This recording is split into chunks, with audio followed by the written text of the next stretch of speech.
오늘 말씀의 제목은 놀라운 변화의 시작 예수 그리스도라는 제목으로 함께 말씀을 나누고자 합니다. 저를 한번 따라서 해보시겠습니까? 놀라운 변화의 시작 예수 그리스도.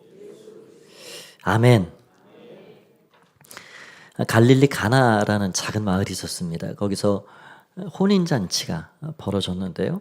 당시 유대인들의 혼인잔치 풍속은 일주일을 하는 것입니다. 예식을 올리고 가난한 이들도 형편이 어려운 이들도 그동안 하지 못했던 손님을 그 자리에서 한 주간 마음껏 접대하는 일을 그 잔치를 통해 합니다. 그래서 유대인들은 이 혼인이 날짜가 정해지면 그걸 잘 준비합니다. 재물을 준비해야 되고 음식을 준비해야 되고, 유대인들 마음의 생각에는 어떤 것이 있었냐면 손님을 잘 접대하는 것은 거룩한 의무이다. 신명기 율법에 보면 손님을 잘 손대접하는 것이 얼마나 중요한 율법으로 주어져 있는지 우리가 읽게 됩니다. 심지어는 어떤 이들은 손님을 잘 대접하는 것은 예배이다. 우리가 하나님께 예배드리는 것, 그것과 버금갈 정도로 손님 제접을 잘 정성껏 하기를 하나님이 원하셨던 것이죠. 그런데 이렇게 기쁨이 충만하고 흥겨운 이 잔치자리에 문제가 생긴 겁니다. 오늘 우리가 아는 대로 포도주가 떨어졌습니다. 고대 이 랍비의 문헌에 보면 포도주가 떨어진 것은 기쁨이 끊긴 것이다 라는 말이 있답니다. 그러니까 다른 것들이 떨어지면 조금 그냥 넘어갈 수 있지만 이 흥겨운 자리에 포도주가 떨어졌다는 것은 이 흥이 끊어지는 일입니다. 그냥 이 잔치가 도대체 어떻게 끝날 것인가, 그냥 의아무야 끝날 수가 있는 아주 당황스러운 상황이 된 것입니다. 저도 뭐 그렇게 오래되지는 않았지만 제가 결혼식 때 그런 일이 있었습니다.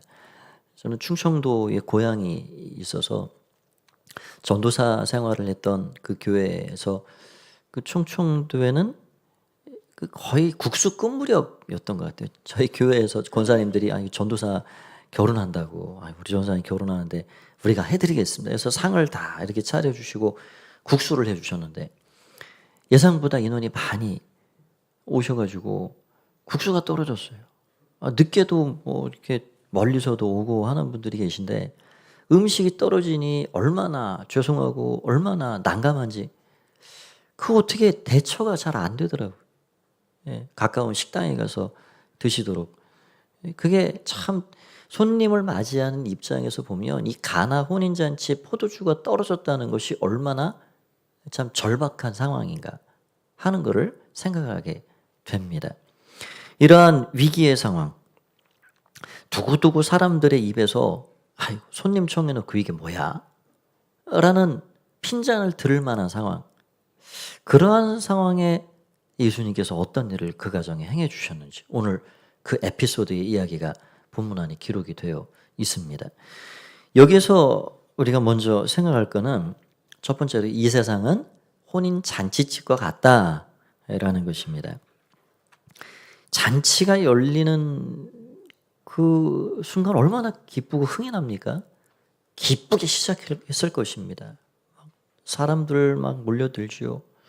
저희도 우리 교회 이렇게 오시는 손님들도 뭐 평일에도 계시고 주일에도 아이들 뛰어놀고 에어바운스에 방방이에 붕어빵 먹으면서 커피 마시면서 이런 게 얼마나 좋은지 몰라요. 함께 공동체가 웃고 즐기고 나누고 먹고 마시고, 이게 너무너무 즐거운 일이지요. 참 그래서 잔치에는 먹을 게 참 중요해요. 우리가 복음서를 읽어보면 예수님께서 말씀하신 것 중에 잔치 이야기가 얼마나 많이 나오는지 모릅니다. 먹는 이야기. 그래서 교회는 잘 먹어야 됩니다. 이렇게도 먹고 저렇게도 먹고 잘 먹으면서 정이 나는 거지요. 이러한 위기의 상황, 절박한 상황, 그런 상황 가운데서 어떻게 당장 문제를 해결할 방법을 찾지 못할 그때에 우리 주님이 해결자가 되어 주신 것입니다. 여러분, 우리도 삶을 살아가다 보면 난감한 상황을 만나게 되지요. 갑자기 뭐가 떨어집니다. 힘이 쭉 빠져버리고 에너지가 탁 끊어져 버리고, 베드로를 만나 주신 예수님, 그 장면을 생각하면 밤새껏 그물 내리고 고기 잡으려고 배를 채우려고, 아니 어부가 그 배를 채워야 될 거 아니에요. 어떻게 날이 밝도록 빈 배를 가지고 갑니까? 남편을 고대하고 아빠를 못 빠지게 머리도 그 손에 쥐어올 거를 기다리는 가족이 있으면 어떻게든 채워가야 될 거 아니에요. 그러나 우리가 아무리 애쓰고 힘쓰고 그렇게 살아간다 하여도 때로는 빈배를 경험하게 되는 겁니다. 그게 빈배 인생이에요. 그래서 우리는 실존적으로 죄 가운데 타락한 인간은 결핍이 존재합니다. 그 무엇으로도 채울 수 없는 결핍된 공간이 있어요. 그 빈배와 같이 공허한 공간, 허무한 공간, 군중 속에 둘러싸여 있어도 고독하고, 사람들과 먹고 마시고 웃고 즐겨도 내면에 쓰린 아픔이 있고, 우리 인생이 느끼고 있는 이런 고통의 문제는 다양합니다. 질병이 있고요, 실패가 찾아오고요, 파산의 경험이 있고요, 이별의 경험, 관계의 깨어짐, 이런 일을 통해서 우리는 고독하고 외롭고 공허하고 이런 것들을 경험하게 되는 것이죠. 갑자기 포도주가 떨어진 잔치집처럼, 이 잔치집의 혼주가 다른 사람이 아니라 바로 내 인생이구나, 그 잔치집이 바로 내 삶이구나 하는 것을 알게 됩니다. 많은 사람들은 이런 상황을 만회해보려 온갖 애를 쓰고 살아가지만 늘 부족한 것 투성이입니다. 이것을 무엇으로 비유할까요? 저 서울의 청계천에 가면 그 물이 많이 흘러내리고 거기 물고기도 살아가고, 그래 그건 자연하천이 아닙니다. 한강물을 큰 펌프로 끌어올려서 내려주는 인공 수로지요. 그런 걸 생각하면 전기 에너지가 툭 차단이 된다 그러면 그 물줄기는 금방 끊어져 버리는 것입니다. 사람이 애쓰고 힘쓰고 공든탑을 쌓아가려 하는 그런 모든 것들이 사실 그런 인위적인 수로와 같지 않나, 이런 생각을 해보게 됩니다. 그러나 여러분, 여기에서 우리의 소망이 있습니다. 내 삶이 포도주 떨어진 잔치집과 같다는 사실을 깨달은 그 순간, 내가 나를 채울 수 없는 이 빈 공간이 존재한다는 걸 깨달은 그 순간, 우리는 이것을 채워주실 수 있는 그 누군가를 향해 나아갈 수가 있게 되는 것입니다. 삶의 변화가 필요하고 위기의 상황을 모면할 수 있는 기적이 만들어질 그 누군가의 도움이 필요한 거죠. 그의 도움이 누구입니까? 그 도움이 어디서 옵니까? 바로 오늘 혼인잔치의 위기를 모면케 하신 예수 그리스도이십니다. 그래서 두 번째 우리 생각할 거는 인생의 모든 문제에 예수님이 정답이라는 것입니다. 저를 한번 다시 따라서 해보시겠습니까? 인생 모든 문제에 예수님이 정답입니다. 아멘이십니까? 그럼 그 예수님이 어떤 분이실까요? 작은 첫 번째 제목을 보겠습니다. 예수님은 차별치 않으시고 모든 초대에 기꺼이 응하시는 분이십니다. 예수님 우리 인생이 가지고 있는 모든 문제를 무관심해 하지 않으십니다. 예수님 우리가 겪고 있는 수치스러운 문제, 당황스럽고 절망스러운 문제를 너무나도 잘 알고 계시고, 그래서 끊임없이 내가 너를 안다라고 말씀해 주십니다. 우리 주님이 안다는 건 정말 공감되는 말씀이에요.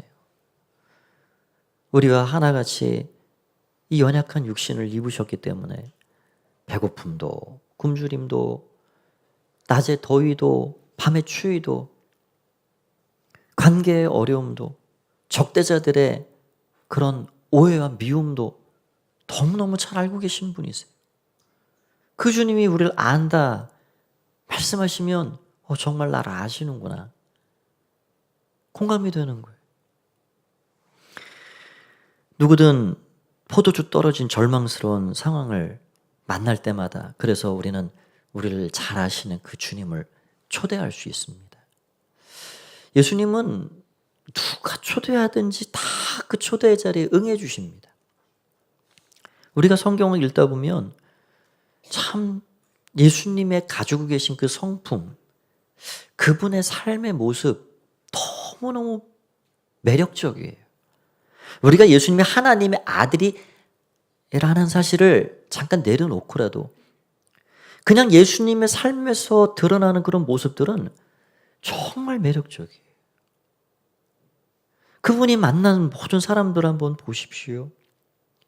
니고데모를 만나셨습니다. 그는 사내들은 공회 회원입니다. 지금으로 말하면 지역의 국회의원 정도 되는 높은 사람이에요. 바리새인도 만났습니다. 그들은 예수님을 적대하는 사람들이지만 예수님 기꺼이 만나주셨습니다. 그들의 잔치에도 참여해 주셨습니다. 그들만이 아닙니다. 세리도 만나셨고 어부도 만나셨고 창녀도 만나셨고 유대인만이 아니라 이방인 백부장도 만나셨고 수로보니게 여인도 만나셨고 어린이도 만나셨고 청년도 만나셨고 노인도 만나셨고 부자도 만나셨고 가난인도 만나셨고 병든이도 만나셨고 건강한 사람도 만나주셨습니다. 예수님은 당신을 기다리고 초청하는 모든 사람들을 차별 없이 만나 주셨습니다. 오늘 우리의 삶에 찾아오신 그 예수님, 어떤 조건을 가지고 계셨다면 나에게 기회가 주어졌을까라는 생각이 들어오죠. 착한 사람만 만나주셨다면, 가진 사람만 만나주셨다면, 능력이 되는 사람만 만나주셨다면, 건강한 사람만 필요해서 만나주셨다면, 아니요, 그렇지 않습니다. 그 반대의 그 경우에 우리들이 그 자리에 있을 때 우리를 만나주신 주님. 저 안산에 가면 안산제일교회라는 교회 큰 목회를 너무너무 잘 하시고 은퇴하신 고훈 목사님이라는 분이 계십니다. 그분은 목회도 너무 잘하셨지만 시집을 몇 권을 내신 시인이십니다. 그분이 구원이라는 짤막한 두 줄의 시를 썼는데 그 시의 내용이 이런 겁니다. 사람은 나보다 위대한 사람을 친구로 삼고 자랑합니다. 주님은 세리와 창녀를 친구로 삼고 그들로 자랑스럽게 합니다. 그렇죠. 우리의 자랑이 뭡니까? 우리가 높은 사람 만났다는 거 그거 자랑하고 싶잖아요. 아유, 이거 내가 시장님 잘 아는데 어제도 밥 먹었어. 그게 자랑거리입니다. 여러분, 우리는 사회적으로 지위가 낮고 사회적으로 아무도 관심 갖지 않는 사람들을 내가 가까이 가서 친구 삼는다? 아이고, 내 위신도 떨어질까 두려워. 그런 마음을 가지고 있는 거예요. 그래서 사람들이 가지고 있는 그 자연스러운 그런 마음을 우리 주님은 어떻게 하셨는가? 세리와 창녀들, 죄인이라 불렸던 그들의 친구가 되어주셔서 그들로 하여금 자랑거리를 만들어주신 거예요. 그거는 뭡니까? 반대로 생각하면 예수님의 위신과 예수님의 지위는 더 떨어질 수 있다는 거예요. 아니, 저 예수라는 사람이 창녀 집에 갔어? 밥 먹었어? 그러나 우리 주님은 그런 게 중요한 게 아닙니다. 누구든 친구가 되셨고 우리에게도 친구로 찾아오신 겁니다. 좋으신 주님, 나의 걸음걸음을 함께 하시는 친구 되신 주님, 저와 여러분의 영원한 친구 되신 주님이신 줄 믿습니다. 그 주님이 우리의 걸음을 이끌어 주시고 우리의 모든 상황을 안다 말씀하고 계신 겁니다. 주님을 여러분 평생에 좋은 친구로 삼고 주와 동행하는 가장 복된 삶을 사는 여러분 모두가 되시길 주의 이름으로 축원드립니다. 두 번째로는 모든 문제를 예수님과 상의하는 것이 가장 좋은 습관이라 하는 것입니다.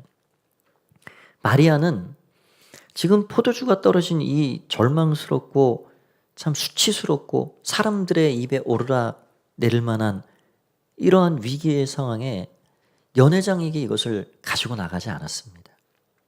연회장은 그 잔치를 책임지는 사람이지만 그런 연회장에게 가서 이 문제를 상의한다 한들 거기에 해답이 나올 길이 없습니다.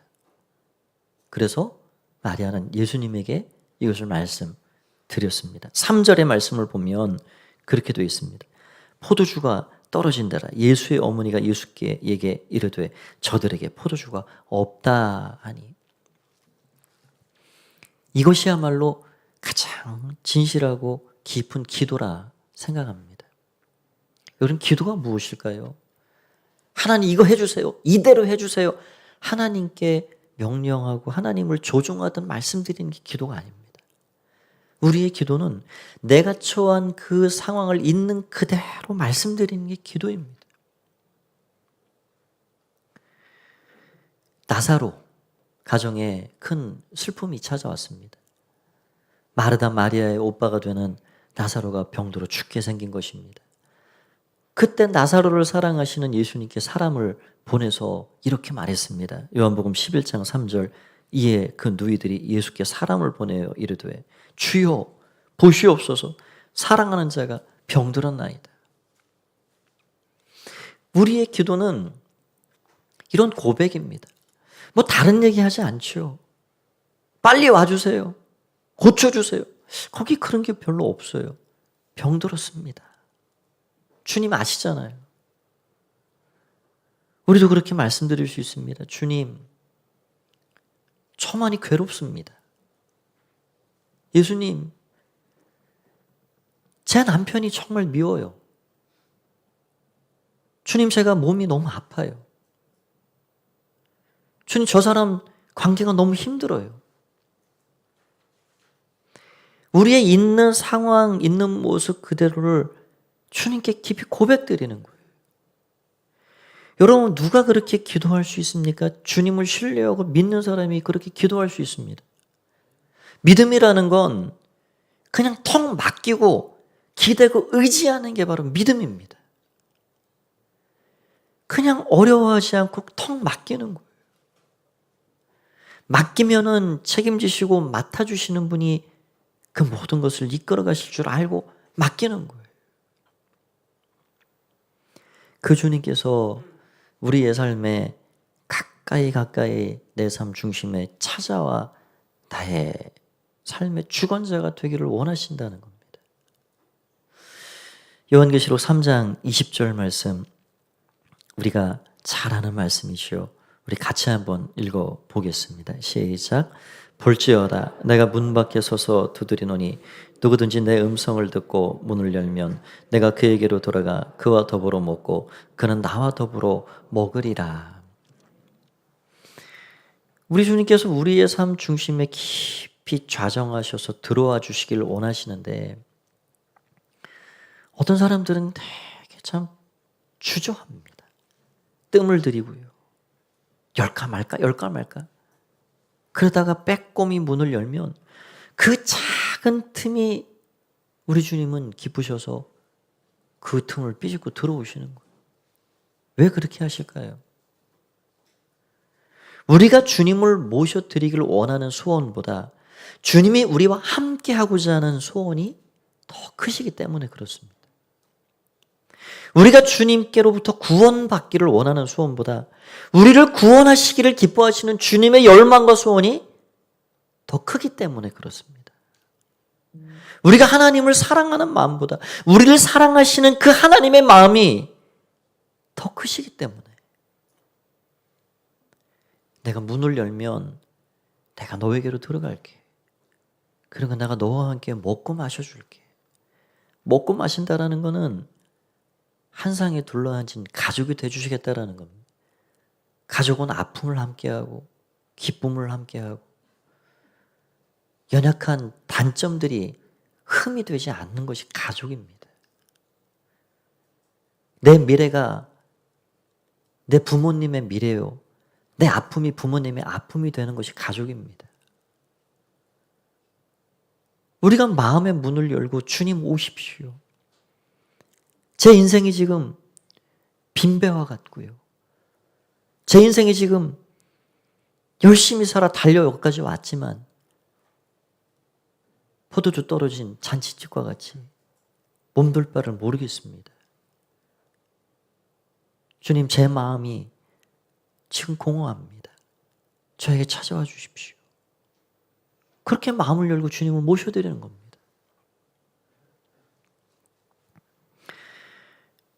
여러분, 참 우리의 인생을 이렇게 돌아보면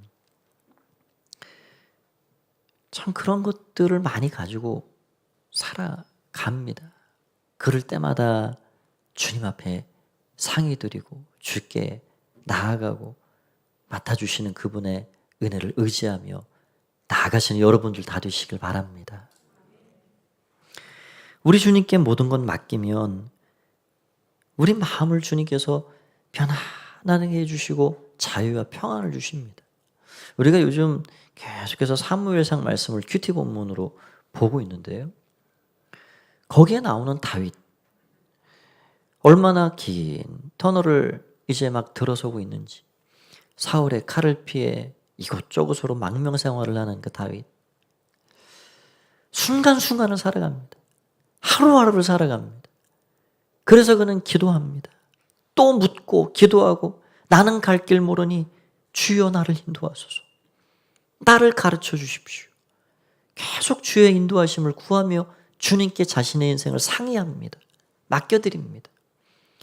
그럴 때 하나님께서 그 다윗을 사울의 칼에 결코 죽지 않게 보호해 주시고 그를 왕의 자리에 앉히시기까지 하나님께서 그를 아름답게 빚어가시는 것을 보게 되는 것입니다.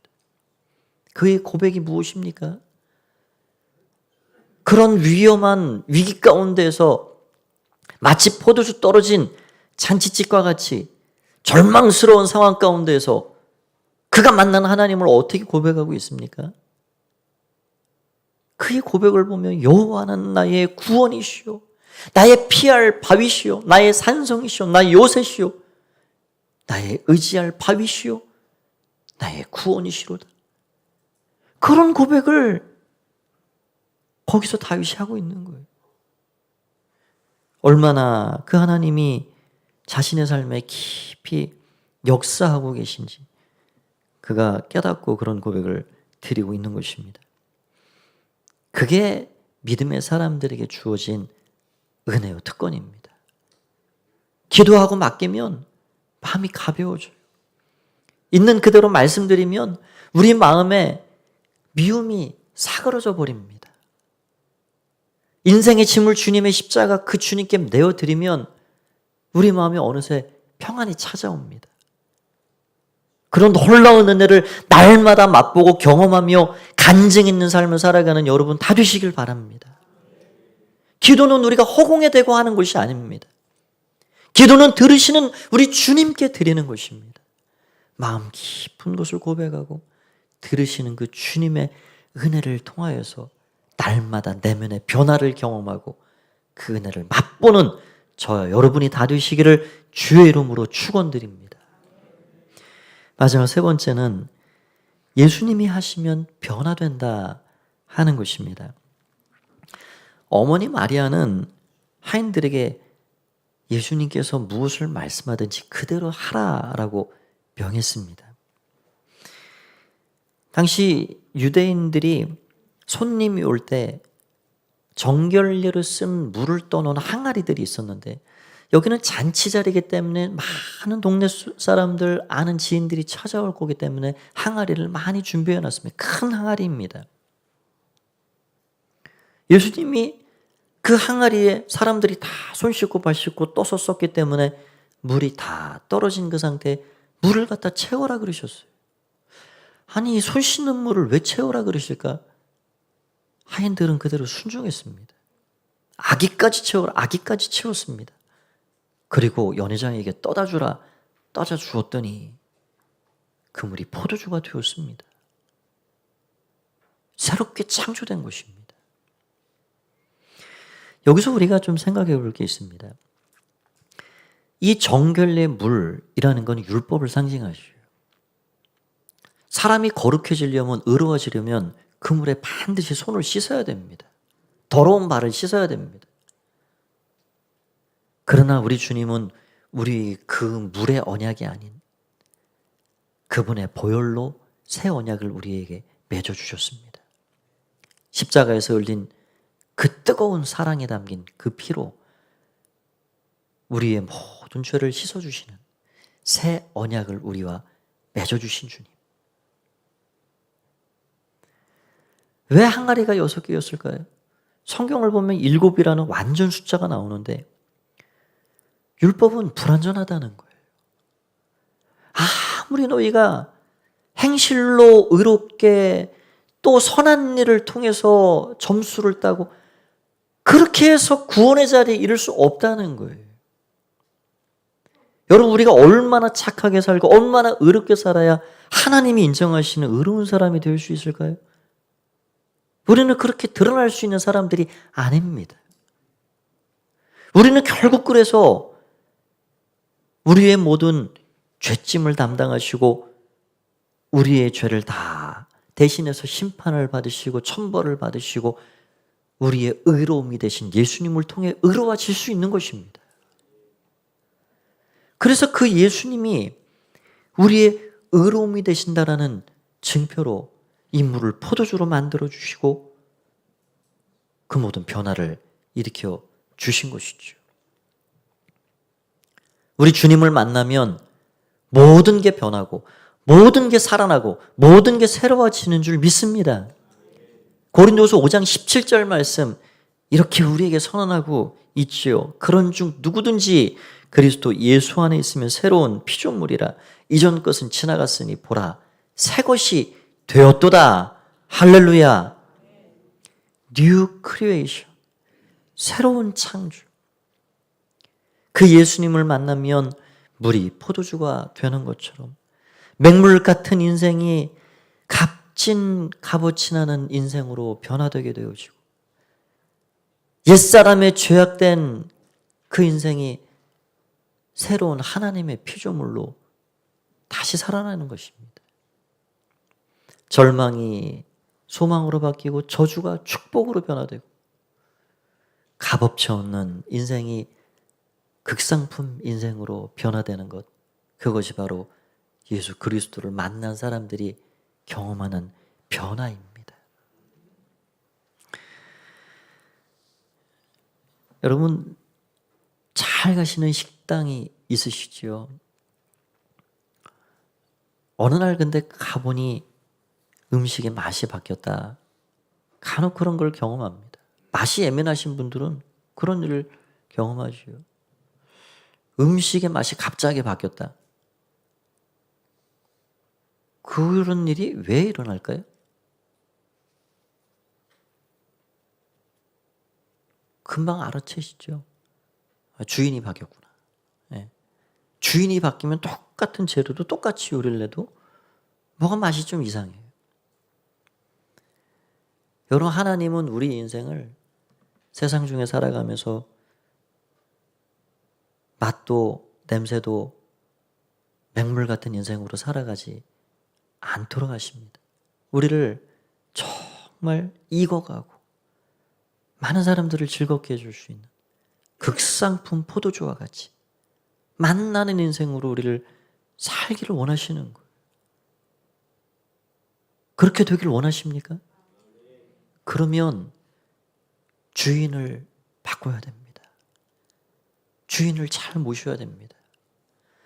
우리 인생의 최고의 셰프가 되신, 우리 인생을 가장 아름답게 만나게 만들어 가시는 그 주님께 우리 인생의 모든 것들을 맡겨드리고 그 키를 내어드리면 우리 주님 우리를 인생이라는 모든 우리의 삶을 가장 만나는 인생으로 가장 향내나는 포도주와 같이 우리를 만들어 가시는 것입니다.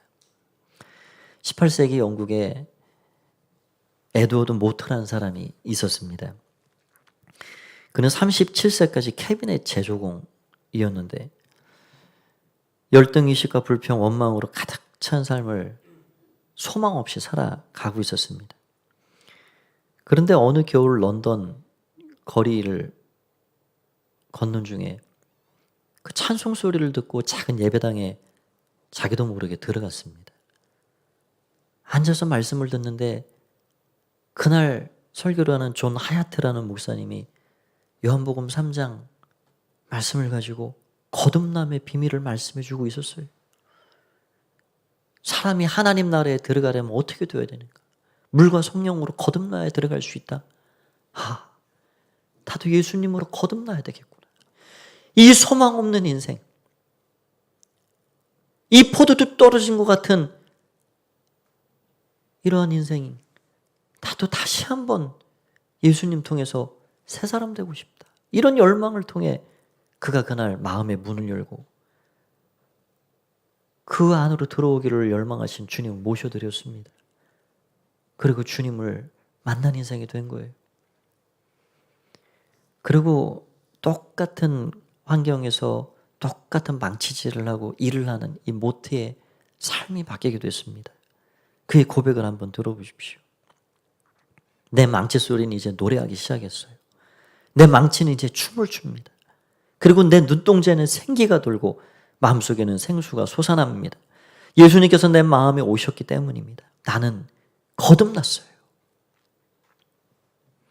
그가 얼마나 성실하고 정말 기쁘게 일을 했는지 나중에 그 캐비넷 공장의 사장이 되고 하나님께서 복을 주셔서 점점 그 사업이 번창하고 번성하기 시작했습니다. 그래서 성공한 사업가가 됐어요. 그리고 어느 날 나를 만나주신 맹물 같은 내 인생에 찾아오셔서 극상품 포도주와 같이 내 인생을 변화시킨 그 주님의 첫사랑에 감격스러워 언덕을 오르면서 그런 시를 쓰게 된 거예요. 이 몸의 소망 무언가? 우리 주 예수뿐일세. 우리 주 예수 밖에는 미들이 아주 없도다. 주 나의 반석이시니 내가 그 위에 서리라. 그 위에 내가 서리라. 이 찬송가 488장의 가사가 됐죠. 모든 변화의 시작은 예수 그리스도이십니다. 모리선과 같이 때로는 쉽게 허물어지는 순간을 만날 때마다 변하지 않는 인생의 반석 되시는 예수님을 온전히 나의 인생의 주인으로 고백하시고 그 예수 그리스도 위에 아름답고 멋진 집을 잘 건축해가는 그런 하나님의 백성들로 우리 모두가 살아가야 되겠습니다. 주님께서 함께 동행하십니다. 그 귀한 은혜 가운데 한 주간도 평안하고 가장 은혜로운 삶을 살아가시는 여러분 모두가 되시기를 주의 이름으로 간절히 축원드립니다. 우리 하나님께 한번 그렇게 행하실 주님께 영광의 박수를 올려드리겠습니다. 다 함께 자리에서 일어나시겠습니다. 우리 앞뒤 좌우 계신 분들 한번 인사 나누도록 하실까요? 한 주간도 승리하십시오. 한 주간도 주의 은혜가 함께 하시길 바랍니다.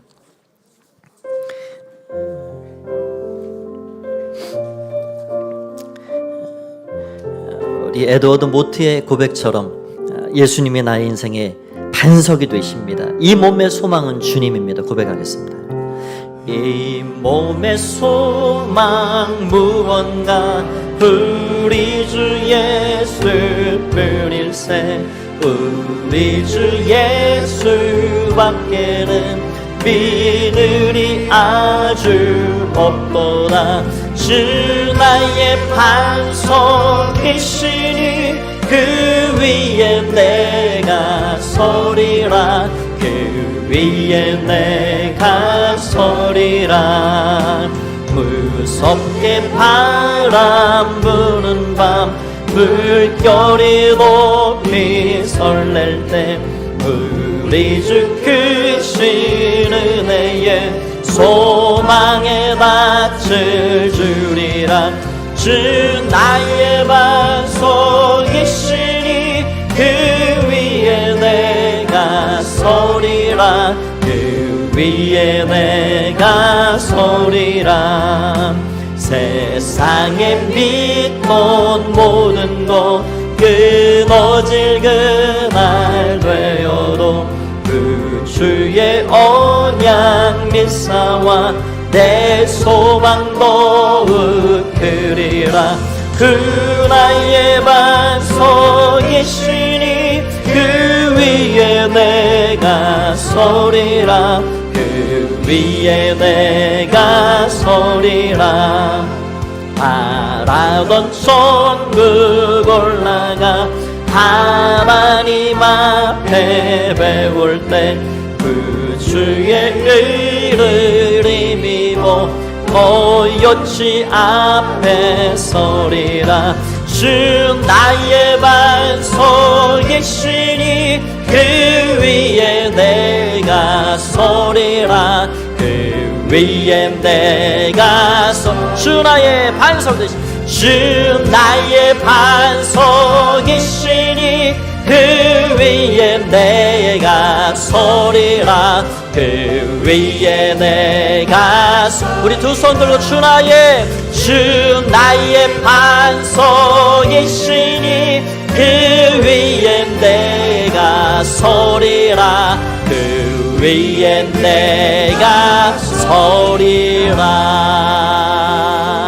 우리 함께 기도하겠습니다. 하나님, 나의 반석이 나의 주님이십니다. 흔들림 없이 주님 앞에 살아갈 수 있도록 도와 주옵소서. 포도주 떨어진 그런 당황스러운 순간을 만날 때마다 나의 모든 체험이 되시고 나의 모든 인생의 내 삶의 변화와 기적을 일으켜 가시는 그 주님, 그 주님께서 우리의 인도자와 또 주인이 되어주십니다. 그 주님을 온전히 바라보고 이 한 주간도 주님 앞에 살아갈 수 있도록 모든 것 맡기는 마음으로 말씀을 생각하면서 우리 주님의 이름 한번 부르고 합심해서 기도합니다. 주여, 살아계신 주님을 찬양합니다. 오늘 주 예수님의 이름으로 주 앞에 나아갑니다. 주 성령이 오셔서 임하여 주시옵소서. 주의 은혜로 우리의 심령에 좌정하여 주시옵소서. 아버지 감사합니다. 아버지 감사합니다. 아버지 감사합니다.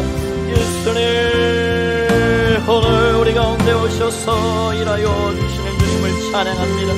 주의 귀하신 은혜로 충만케 하여 주옵소서. 주님 감사합니다. 주님 감사합니다. 우리 인생의 반석 되시는 주님, 우리 인생의 모든 것 되어주시는 주님, 우리 인생의 체험이 되시는 주님, 우리 주님을 날마다 바라고 믿음으로 살아갈 수 있도록 도와주옵소서. 하나님 감사합니다. 하나님 감사합니다. 주님 주의를 이루어 주시옵소서. 이 한 주간도 평안함으로 채워주시고 이끌어 주시옵소서. 영광을 받아 주시옵소서. 할렐루야, 할렐루야, 할렐루야. 모든 영광 주님으로 받아 주시옵소서. 아버지 감사합니다. 아버지 감사합니다. 아버지 감사합니다. 예수님의 이름으로 기도합니다. 살아계신 주님을 찬양합니다. 오늘 우리 가운데 귀한 음성으로 말씀해 주심을 감사합니다.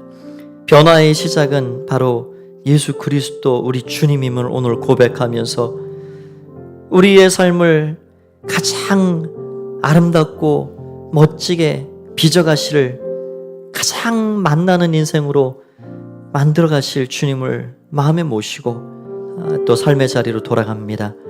모든 성도들의 삶과 가정, 사업장의 모든 생활을 주장하여 주시고 한 주간도 주와 동행하는 가장 복된 한 주의 삶을 살아갈 수 있도록 축복하여 주시옵소서. 이제는 주 예수 그리스도의 은혜와 하나님 아버지의 사랑하심과 성령의 감화감동 교통하심의 은혜가 오늘 예수님 모시고 주와 동행하며 삶의 현장으로 나아가는 가프의 모든 가족들 가운데 영원히 함께 하옵시기만을 간절히 축원하옵나이다. 아멘.